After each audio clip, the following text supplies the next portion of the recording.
In today's ever-changing world, farming faces all kinds of challenges. Threats from nature don't just come from the weather, like sudden heat waves or violent storms, but also from wildlife. These invasions cost farmers enormous financial losses. Wild hogs, white-tailed deer, coyotes, and flocks of geese cause tens of billions of dollars in damage across American farms. These wild animals act like invaders, creeping out of forests at night to tear through orchards and fields. They might look harmless enough, but they silently destroy crops on a massive scale. Take Texas, for example. In suburban and rural areas, white-tailed deer and wild hogs roaming around is just a fact of life. They pose a constant threat to crops. Wild coyotes circle the farmlands, putting extra pressure on livestock herds. Facing this growing wildlife army, can farmers even hold on to the land they've worked so hard to cultivate? According to the latest 2025 data, wild hog damage in Texas and California has already topped $300 million. In California alone, the fruit and vegetable industry loses nearly $900 million a year from crop destruction, trampling, and damaged irrigation equipment. Packs of wild hogs have even been spotted in residential neighborhoods of cities like San Antonio.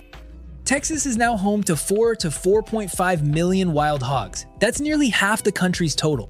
These sows start breeding at just 5 to 7 months old, producing 1 to 2 litters a year with 8 to 12 piglets each. Their breeding speed and adaptability are absolutely staggering. Even though millions are killed every year, their numbers just can't be controlled. But wild hogs aren't the only animals wrecking farms. White-tailed deer actually do even more damage. Between 2024 and 2025, the US white-tailed deer population hit an estimated 35 million. Most of them live in forests and semi-wild areas. But the moment they spot corn, soybeans, or wheat near people, they don't hesitate to help themselves. They move at night in small groups, and in no time, they can flatten an entire crop field. According to the latest USDA data, white-tailed deer cause $3 billion in crop damage every single year. They're the main culprit, accounting for roughly half of all losses. On top of that, deer cause hundreds of thousands of car accidents annually. During hunting season, 5 to 6 million are harvested each year, making them one of the most hunted animals in the country. Meanwhile, coyotes are another major headache for farmers. Today, coyotes are found across nearly every state except Hawaii. They're agile, incredibly adaptable, and can thrive anywhere from dry grasslands to mountain ranges. Coyotes start breeding around 1 year old, with a pregnancy lasting about 60 to 63 days and litters of 4 to 8 pups. Thanks to their flexible diet and a lack of natural predators, coyote numbers remain high and their range has expanded for decades. Data suggests California alone may have over 700,000 coyotes, though numbers vary by region and season. During the day, they hide in thick brush or remote spots, then come out at night to hunt. They mainly eat rabbits, birds, and small animals, but in ranching, country, calves, sheep, and goats can also become targets. Every year, roughly 120,000 livestock and pets are killed or injured by coyote attacks. That's why many states allow year-round coyote population control. Unfortunately, their rapid breeding and remarkable adaptability mean coyotes keep thriving, posing an ongoing challenge for farm management.